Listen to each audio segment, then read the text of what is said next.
Reliance industries అధిపతి ముఖేష్ అంబానీ ప్రపంచ కుబేర్నుగా ఎదుగుతూ ఉంటే తమ్ముడు అనిల్ అంబానీ మాత్రం దివాలా తీశాడు.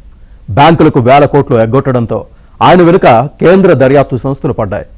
వేల కోట్ల ఆస్తిని వారసత్వంగా పొందిన అనిల్ అంబానీ ఎందుకు దివాలా తీశారు? బ్యాంకులను చీట్ చేయాల్సిన అవసరం ఏమొచ్చింది? అసలు అనిల్ మళ్లీ కోలుకోగలరా? అన్న ముఖేష్ సాయం చేస్తారా? Watch this report.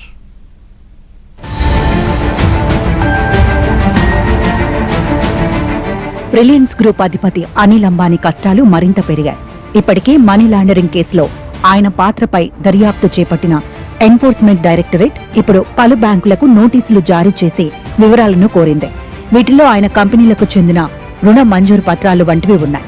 మొత్తం 12 నుంచి 13 బ్యాంకులకు దర్యాప్తు సంస్థ నుంచి నోటీసులు వెళ్లాయి. వీటిలో పబ్లిక్ సెక్టార్, ప్రైవేట్ సెక్టార్ బ్యాంకులున్నాయి. ఇవి Reliance housing finance, Reliance Communications, Reliance commercial finance వంటి సంస్థలకు భారీగా అప్పులు ఇచ్చాయి. తాజాగా ఈడీ నోటీసులు అందుకున్న జాబితాలో SBI, axis bank, ICICI, HDFC bank, UCO bank, Punjab national bank, Sindh bank ఉన్నాయి. అనిల్ అంబానీ సంస్థలకు ఇచ్చిన అప్పుల్లో మొండి బకాయిలుగా మారిన కేసుల్లో కొందరు అధికారులకు ఈడీ నుంచి నోటీసులు ఇచ్చింది. 3,000 కోట్ల రూపాయల రుణమోసం కేసులో అనిల్ అంబానీ గ్రూప్తో సంబంధం ఉన్న పార్థసారథి బిస్వాల్ను అరెస్ట్ చేశారు. రిలయన్స్ పవర్ కోసం దాదాపు 68 కోట్లకు తప్పుడు హామీ పత్రాలను అతడు సమర్పించాడు. ఇందుకోసం అనిల్ అంబానీ కంపెనీ నుంచి 5.4 కోట్ల రూపాయలు తీసుకున్నట్లు ఈడీ అభియోగాలు నమోదు చేసింది. ఈ ఆర్థిక లావాదేవీ బీటీపీఎల్ మోసపూరిత కార్యకలాపాలను అంబానీ కార్పొరేట్ నెట్వర్క్తో అనుసంధానించే కీలక అంశమని అధికారులు చెబుతున్నారు. ఎస్ బ్యాంక్ నుంచి రిలయన్స్ గ్రూప్ కంపెనీలకు లభించిన 3,000 కోట్ల రుణంపై ఈడీ దర్యాప్తు జరుగుతోంది. ఇది 2017-19 మధ్యలో జారీ అయింది.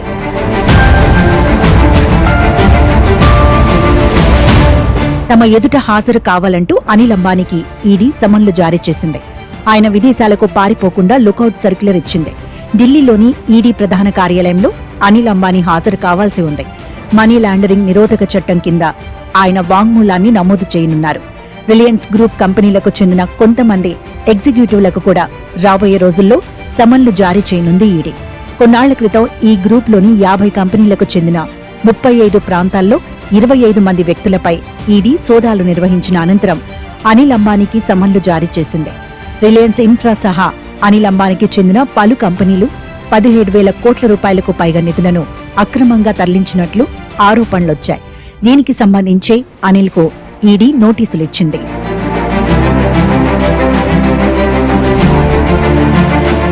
ముందస్తు అనుమతి లేకుండా అనిల్ అంబానీ భారతదేశం విడిచి వెళ్లొద్దని ఈడీ ఆదేశించింది. ఈ మేరకు అన్ని విమానాశ్రయాలు, ఓడరేవులకు లుకౌట్ నోటీసులిచ్చింది.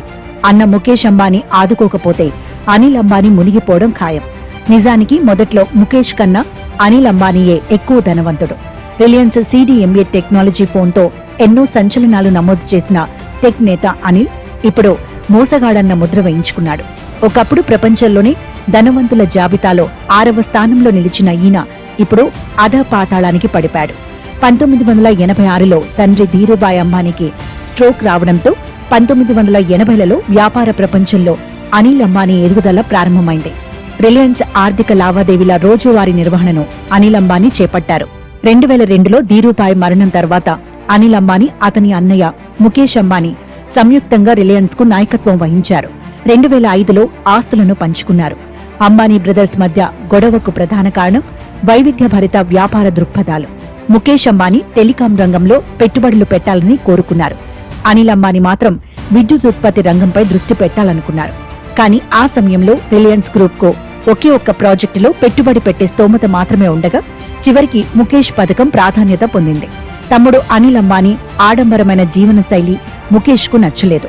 రాజకీయాల్లోకి ప్రవేశించి సమాజ్వాదీ పార్టీ తరపున రాజ్యసభ సభ్యుడిగా పనిచేశారు.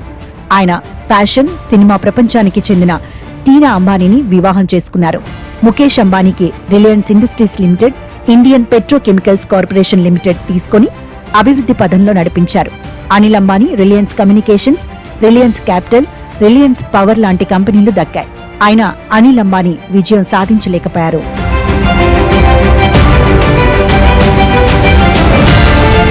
అనిల్ అంబానీకి అన్న ముఖేష్ సాయం చేస్తారన్న గ్యారంటీ లేదు.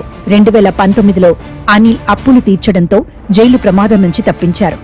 ఆర్కామ్ తరపున 550 కోట్ల రూపాయలను ఎరిక్సన్ కంపెనీకి చెల్లించడంతో అనిల్కు జైలు శిక్ష తప్పింది. ఇప్పుడు దాదాపు 40,000 కోట్లకు పైగా బ్యాంకులకు అనిల్ అంబానీ చెల్లించాల్సి ఉంది. ముందు చూపు లేకుండా వ్యాపారాలు చేయడం, విలాసాల వల్లే అనిల్ దెబ్బతిన్నారు. లాయర్ ఫీజులు కట్టేందుకు తన దగ్గర డబ్బు లేదని, తన భార్య నగలను సైతం విక్రయించినట్లు చెప్పుకొచ్చాడు. తనకు కారు తప్ప మరేమీ లేదని, సాదాసీదా జీవితాన్ని గడుపుతున్నానని ఆయన చెప్పుకున్నారు. ముంబైలో 17 అంతస్తుల బిల్డింగ్ ఒకటి అనిల్ అంబానీకి ఉంది.